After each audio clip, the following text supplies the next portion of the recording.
જૂના Panigate police station સામે ખૂની હુમલાની ચકચારી ઘટના. વિશાલ કહારે મોહમ્મદ હુસૈન ઝુલ્ફિકાર અલી સૈયદ પર ઉપરા છાપરી છરાના ઘા ઝીંક્યા.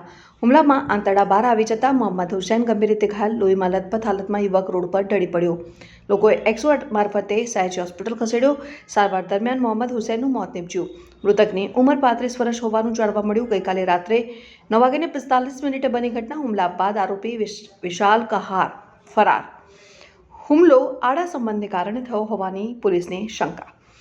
મૃતક મોહમ્મદ સૈયદે પત્નીને 3 વર્ષ અગાઉ છૂટાછેડા આપ્યા હતા. મૃતકની પત્નીએ આરોપી વિશાલ કહાર સાથે લગ્ન કર્યા હોવાની માહિતી. મૃતક અને તેની પત્નીનું એક બાળક હતું. બાળકને મળવા બંને વચ્ચે સંપર્ક ચાલુ હતો. મૃતક છેલ્લા 5 વર્ષથી પત્નીથી અલગ રહેતો હતો અને વિશાલ કહારના પણ લગ્ન થયેલ હોવાનું જાણવા મળ્યું.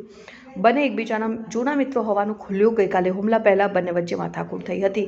હુમલો કરી આરોપી સમા પાસે વિશ્વામિત્રી નદીમાં છુપાયો. મોડી રાત્રે પોલીસે આરોપી વિશાલ કહારને દબોચ્યો. રાત્રે 12 થી 1 વાગ્યા દરમિયાન આરોપીની ધરપકડ ડીસીબી, પીસીબી સહિતના ટીમો તપાસમાં જોડાઈ. આરોપી પાસેથી ચપ્પુ અને લોહી લાગેલા કપડાં મળી આવ્યા અને વિશાલ કહાર લોકલ બિઝનેસ કરતો હોવાનું જાણવા મળ્યું.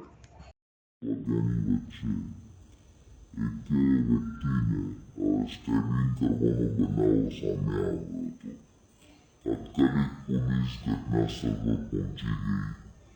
જે વ્યક્તિને સ્ટેબિંગ થયું હતું તેને એસએસજી હોસ્પિટલમાં ખસેડવામાં આવ્યો.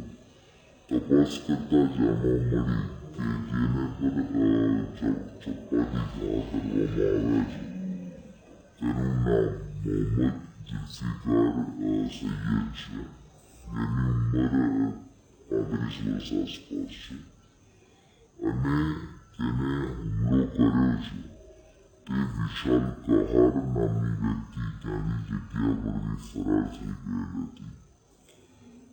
રાત્રે લોકલ પોલીસ સ્ટેશનની ટીમ, ક્રાઇમ બ્રાન્ચની ટીમ, પીસીબીના માણસો, એલસીબીના માણસો બધા અલગ અલગ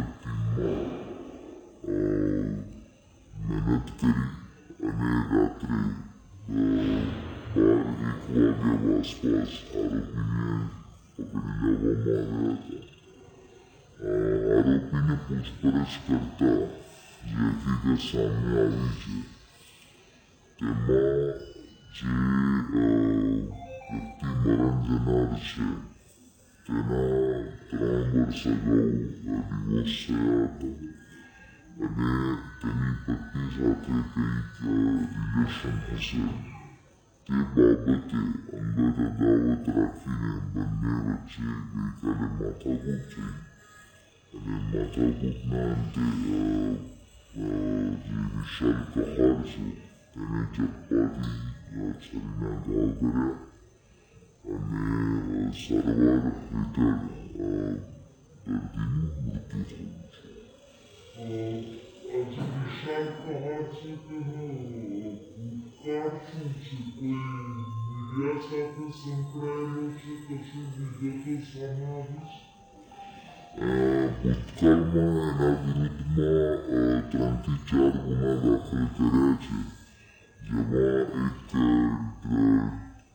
એક દારૂ પીવાનો કેસ છે અને એક મારામારીનો કેસ અત્યારે હાલ પૂરતો સામે આવ્યો છે. તે ભાગીને સમા પોલીસ સ્ટેશન વિસ્તારમાં જે નદીની બેકારો છે ત્યાં ભાગી ગયેલ હતો અને ત્યાંથી પોલીસ એને પકડી લીધી છે.